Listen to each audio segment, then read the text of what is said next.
Welcome to the Grow Your Law Firm podcast, brought to you by Pilma. This podcast helps lead lawyers to more growth, profit, and freedom. Here is your legal marketing expert and host, Ken Hardison. Well, hello, everyone. This is Ken Hardison, and welcome to another episode of Grow Your Law Firm. And today we have John Kormanik. That's right. Yeah, I usually ask people before we start how to pronounce your name, so all good. I got by with this one. So John is a leadership coach for lawyers, and I really think after reading this website today, really about being successful, and I think we're going to talk about this. What is success? Success for one person is not the success for another person. What success looked like to me when I was 30 years old is nothing like it looks for me now at 68. I'll be honest with you. But we'll talk about that.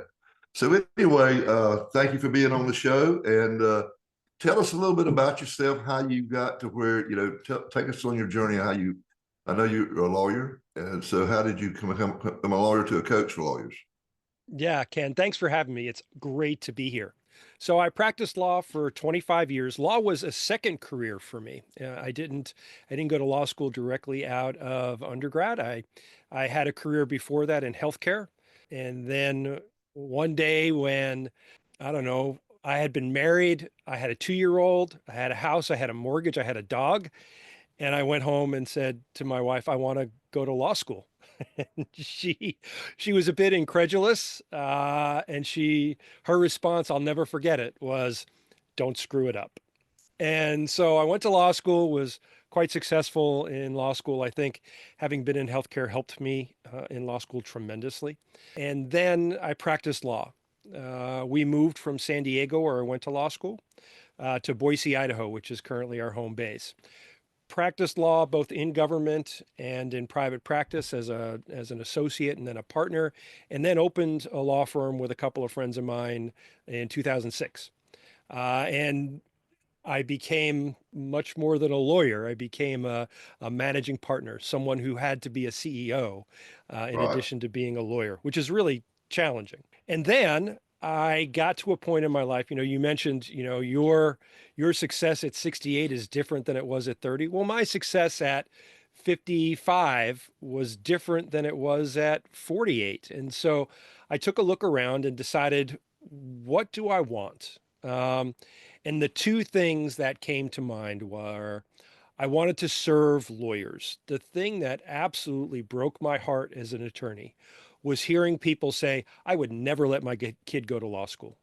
That just killed me, because I think being a lawyer, practicing law, is one of the noblest things you can do with your life. I really do. I believe that. And so it killed me to hear that. So I wanted to serve attorneys. And the second thing that I wanted to do was I wanted to be geographically independent. I wanted to work wherever I wanted to work, whenever I wanted to work, around the globe. And so I stepped back and I thought, how do I do those things? I was a criminal defense lawyer. I did death penalty work in the state of Idaho. You can't be geographically independent and do death penalty work. It's just not possible. And so through a lot of analysis and research, because I'm a lawyer after all, I landed on coaching, right? It was kind of the obvious thing for me, having coached my daughter growing up, having played sports. Coaching really resonated with me. And so I decided to become a full-time coach. Yeah. And I really think law firm owners or whoever's managing the firm, I believe it's their number one job is to coach other members up.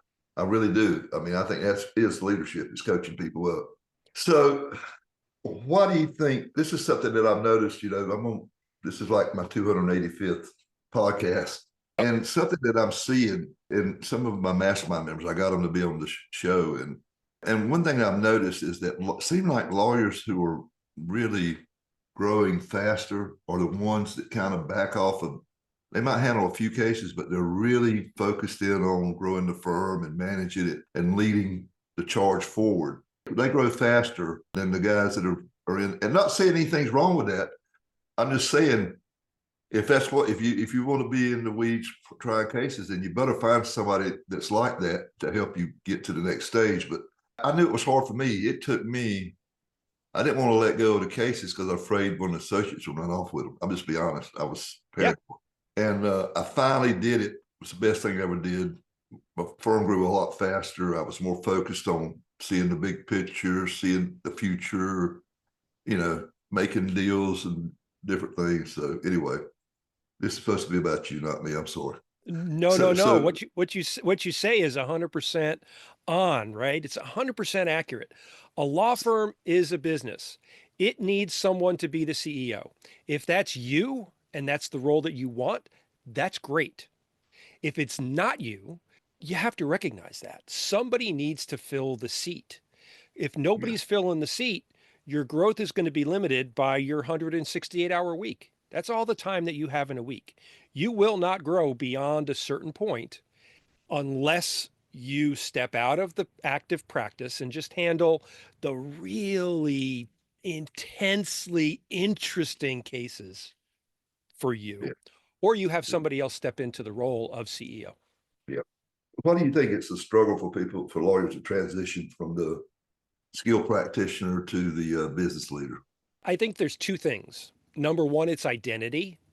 That thought of, I am a lawyer, and if I stop practicing law, who am I? The other thing is trust. Nobody can do it like we do it. That is 100% true. No one can practice law the way you do, Ken, or the way any of your listeners do. No one on the planet can do it the same way. And that's not the only way to do it. It's not the only way to be successful. And Yeah, so that identity and trust, I think, are the two major obstacles. yeah. I think that's true. I mean, and that really restricts your ability when you self-impose that restriction of not delegating. You can't grow. I really teach the deal about leveraging your strengths and delegate your weaknesses. Yep. Like I know what I'm good at. I'm a good idea guy. I'm a numbers guy. I'm a good marketer. But when it comes to managing, I can teach you all day how to manage, but I suck at it. I'm terrible at it. Yeah. I really am. I'm terrible at it because I want everybody to like me.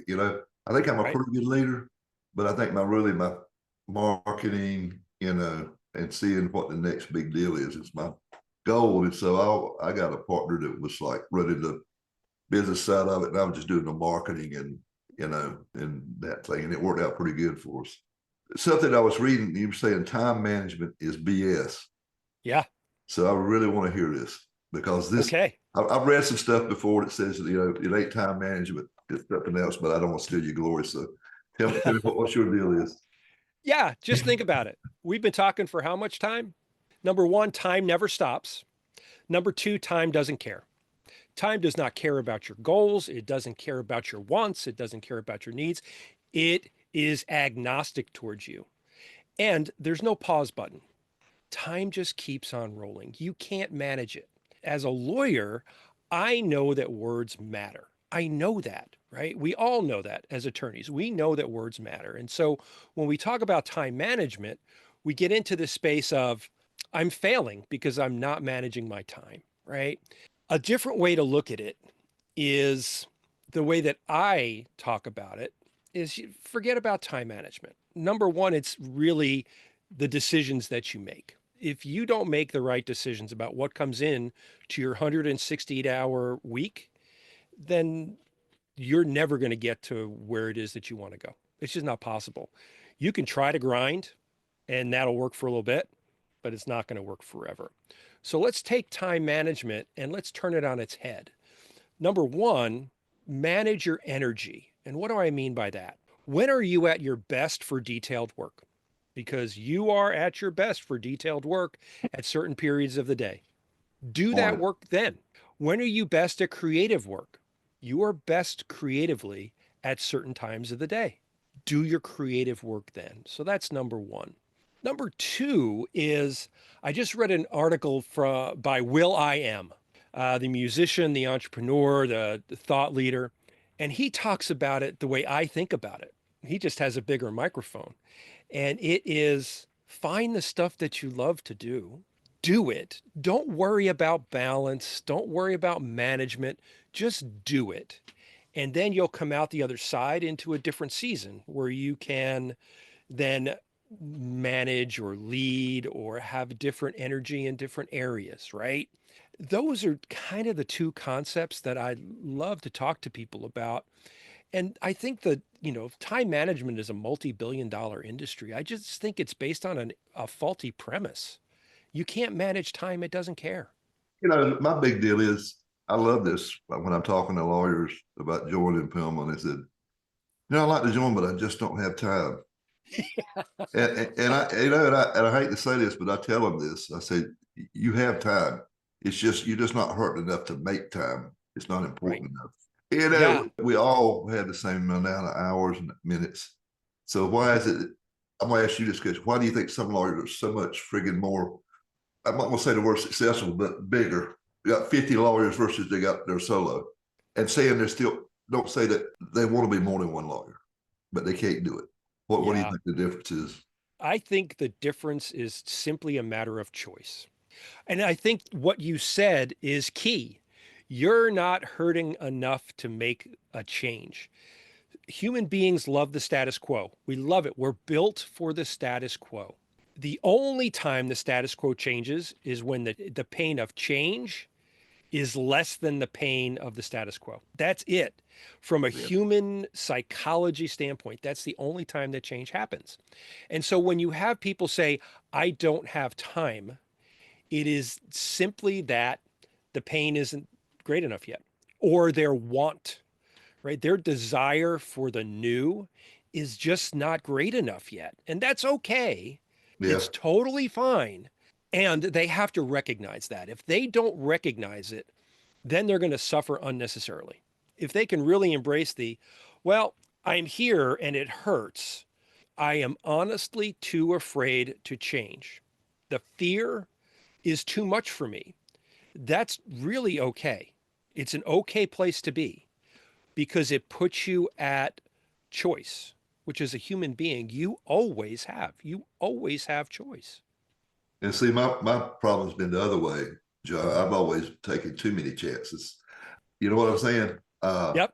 I don't take as many now because when I was 30 or 40, I said I can make it back if if I Sure. fail. At 68, I don't have enough years left to make it back. So I have to be a little bit more careful. I would say, Ken, you didn't take too many chances. I really believe you took the right amount of chances for you. I truly believe that because if you hadn't, I think today you would have looked back and you would have said, what if? What if I would have done that thing and tried it? Right? I think that's really what it's all about. And sure, we'll get to a place, you and I are of a vintage that the runway for recovery becomes shorter. Yeah. And so that affects our strategic decision making. There's Yeah. nothing wrong with that. No. It becomes shorter. That's the reality. Yeah. I agree. Something else I was reading that you were talking about is I see this all the time in law firms that say, well, these young people, it's not the way it used to be, da da da. And I disagree with that. I think even people 50, 60 years old, they still want to know what a win is. They want to be recognized. They want to be appreciated.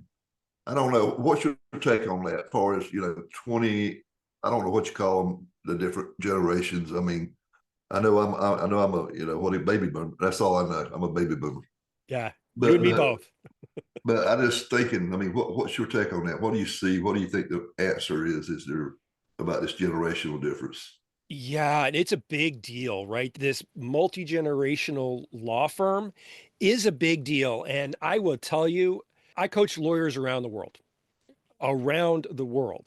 And the complaint is the same. I don't understand, and I use the word the kids lovingly. I love the new generations. I think they have so much to offer law firms. I just do. And so, Right. but the folks at the top don't understand them. And it's incumbent on them to understand them, right? I hear all the time, they don't want to work as hard as I did. I don't think that's true. I don't think that's true. I think they want to work on meaningful things. And if you give them meaningful work, they will blow you out of the water. So the question becomes, as a leader, what are you doing to understand? Because if you lead from a place of, well, this is how I did it, this is how you will do it, it doesn't matter to me what motivates you. It doesn't matter to me where you will find fulfillment, because when I was coming up, there was no such thing as fulfillment. The fulfillment was, yes, sir. That's where I got fulfillment. It is different nowadays, and it's incumbent on the leader to be able to discover and to be able to communicate and leverage this new generation. It's incumbent on you as a leader to do that. If you don't, your law firm will not survive you. And what's the point of that? Yeah, I agree. So what is the biggest lies lawyers are telling themselves about success? Yeah, there are 5 lies that I truly believe, having practiced law, having talked to hundreds of lawyers around the world. There are 5 lies. And the premise of the book I wrote, Break the Law. Lie number 1, you have to grind all the time to be successful. It's got to feel heavy. I have to grind. I just don't believe that's true. I think you can find what you love and do that, and you will actually be more successful than you would if you grind.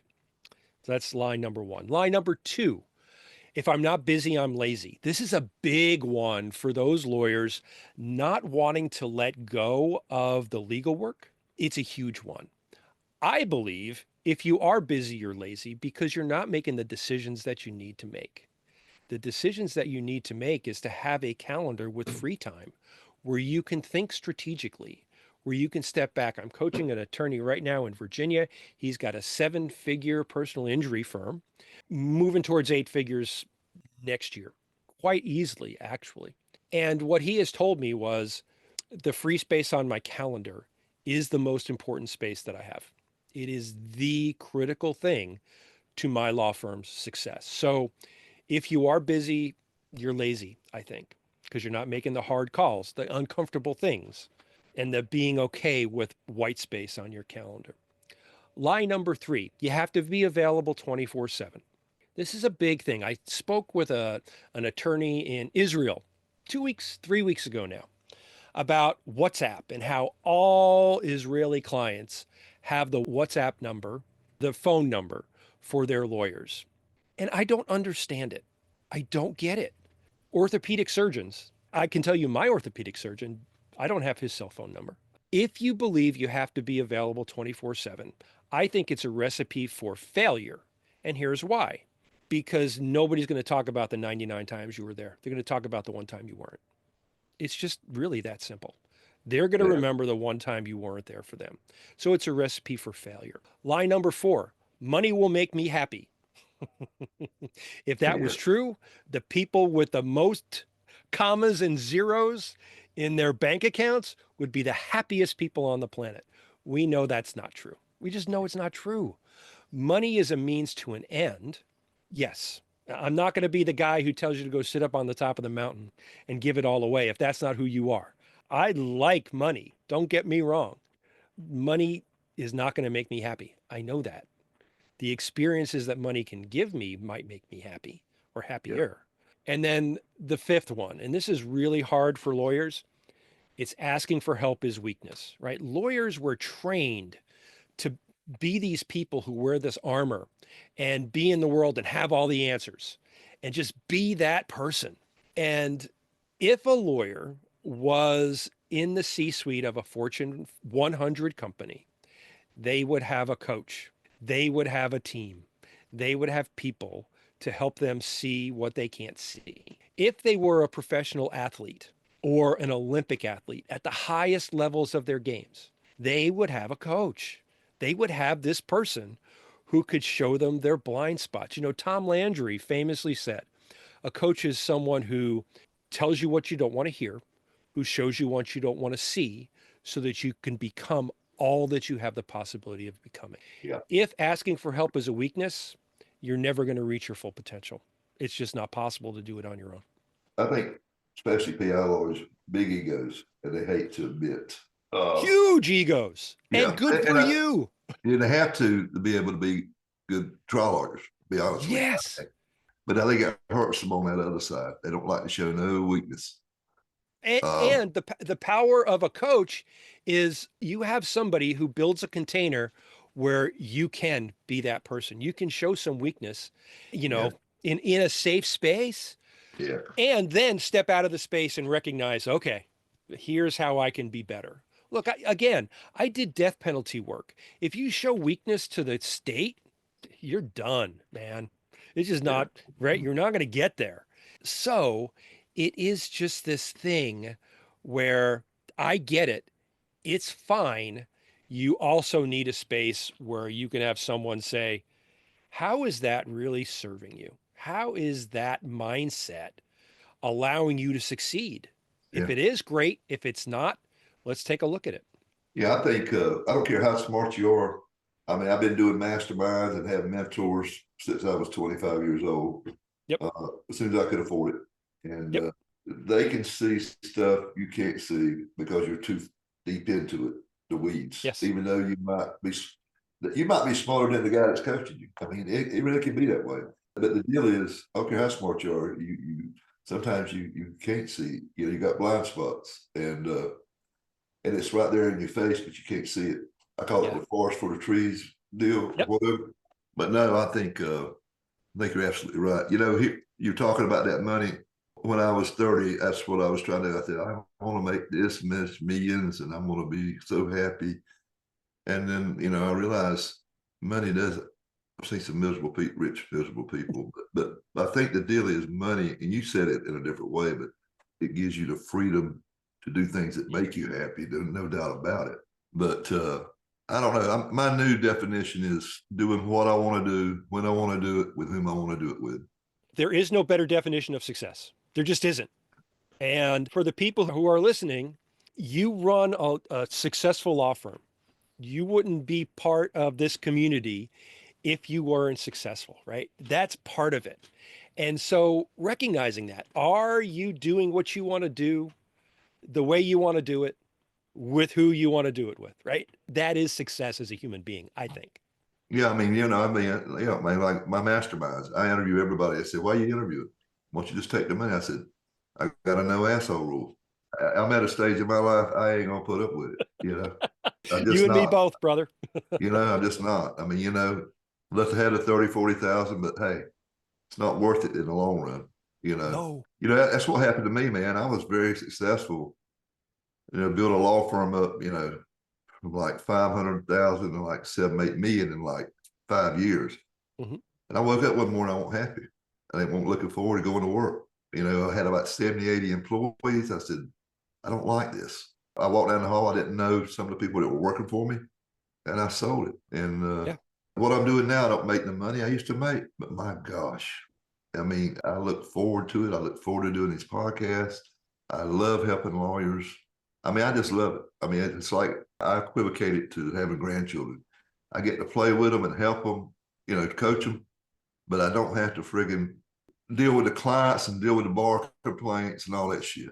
I mean, I miss the clients, but I don't miss I guess that's why I don't like management. I can teach it, but I don't like it. I can tell somebody how to do it, but I just hate it. I don't know. It's just who I am. I'm happiest, I get up every morning, I'm looking forward. I was looking at this podcast there. I said, this is going to be fun. I'm going to learn something. I like to learn something. I tell these people, somebody said, why don't you get somebody else to do it? I said, if I didn't like doing it, I would. I said, but I actually enjoy it because I'm still learning. Like I took your little test before. I mean, kind of see where I was at. I don't know, that's the way I'm built. I like to learn new things. I don't think you never know it all. You just never. You never know it all. Yeah. And, a couple things there. Nobody of all the research of over all of the years, nobody on their deathbed wishes that they had more money. Nobody. Yeah. Zero. Yeah. I mean, I was at this weight loss deal. They've done away with it now. It was up at Duke. I can't remember what they called it, but it was rice diet. This guy was rich. He said, Ken, he had really bad health. He said, I would give away everything I got if I could just give me 10 more years of good health. Yep. That's what he said. So, I mean, and my mother always told me this. She says, listen, nobody's got it made. I don't care how much you think. Everybody's got some kind of problem. It's how you deal with it. Because some people's got health problems, some people got love problems, some people got money problems. nobody's got it made. You know, we all have obstacles, just different obstacles. It's how you deal with it, right? So 100%. you Yeah, know, I'll never 100%, forget right? that. And that woman had an eighth grade education, pretty bright, pretty smart woman, I thought. Yeah. Did she call you Ken, or do you have a middle name? Did she, when she was Uh, serious with you? it was Kenneth, and then if she was upset, it was Ken. So I want you to tell me about this gnarly scale framework and how attorneys can use it to grow without micromanaging, because I see that a lot too. Micromanaging, Yeah. that will kill an employee. They'll leave you. Nobody likes to be micromanaged. Yeah, because you know what? When you're micromanaging someone, it means you don't trust them. That's And true. they know it. Why am I going to be here if you don't trust me, right? So the gnarly scale, I co-created this with a client of mine. We talked about the things that she that she couldn't let go of. And I said, why? Why can't you let go of them? Well, because, my team's not at the place I need them to be. Okay, that's fine. How about the stuff that you don't like doing? Oh, I can give that up, no problem. Okay, so let's create a scale, a gnarly scale, about that you can test yourself and you can kind of keep track of. And things that are a 1 to 4 on the gnarly scale, you just give up. No problem. I just give this to the team. Number one, it's not that big of a deal. Maybe the impact or the potential of failure isn't that great. The impact of failure isn't that great. I give that up. No problem. And plus, I don't want to be doing it. So I give that up. 1 to 4. 5 to 7, the impact of failure is potentially greater, but I don't really care to do it. And I think that my team probably could work through it given the opportunity, and I can be available to them with occasional questions. So that's a 5 to 7. 8, 9, and 10, forget it. I am going to be in it. If I give it to a team member, we are going to coordinate and we're going to communicate continuously about it because the risk is so high, right? The risk to the firm, to the client, to our reputation is really high here. So I'm going to be in it, and I'm going to bring a team member along in such a way that they learn. And so for the things that come across your desk, what is it? If you're being honest on the gnarly scale, what is it? And so I worked with this lawyer, and she instituted the gnarly scale, and she really kind of leaned into it. And over the course of time, what was a 6 became a 4. What was a 5 became a 2.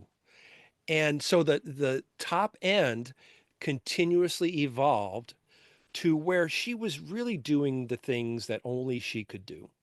And she was teaching and engaging with her team on really high risk things in a way that the risk changed over time. And so she was able to develop that white space in her calendar over the course of a year that we worked together.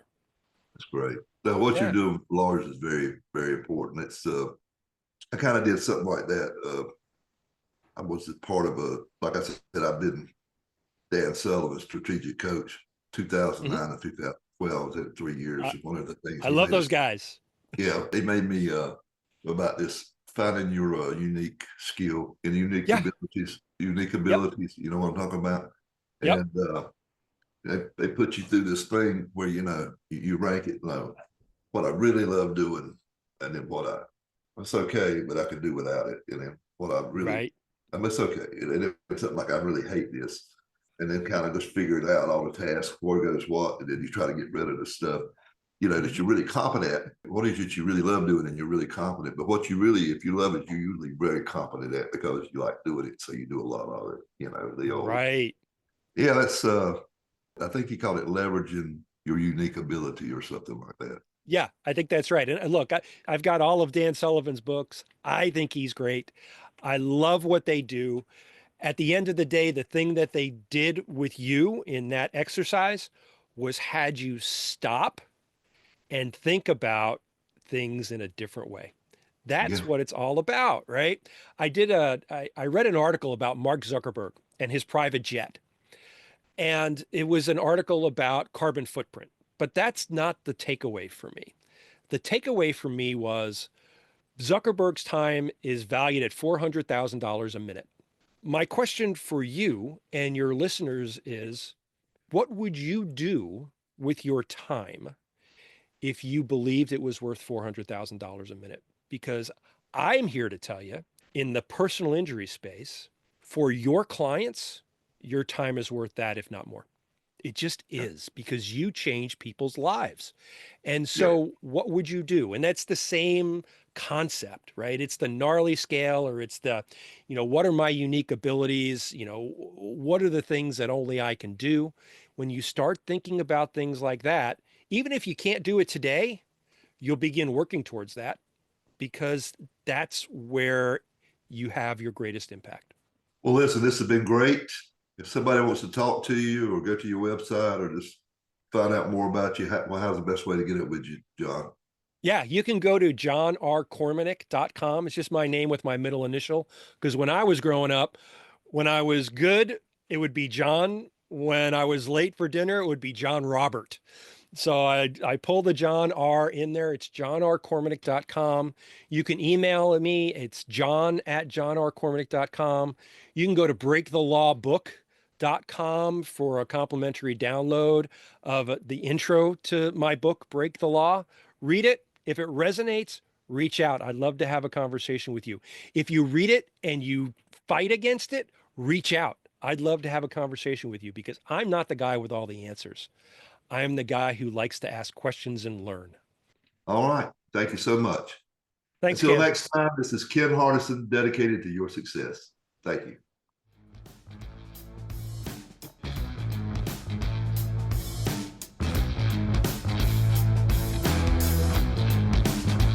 You have been listening to the Grow Your Law Firm podcast, the podcast that leads lawyers to more growth, profit, and freedom. Go to growyourlawfirm.com to find more ways to market and manage your law firm. Please leave us a rating and review wherever you listen to your podcasts.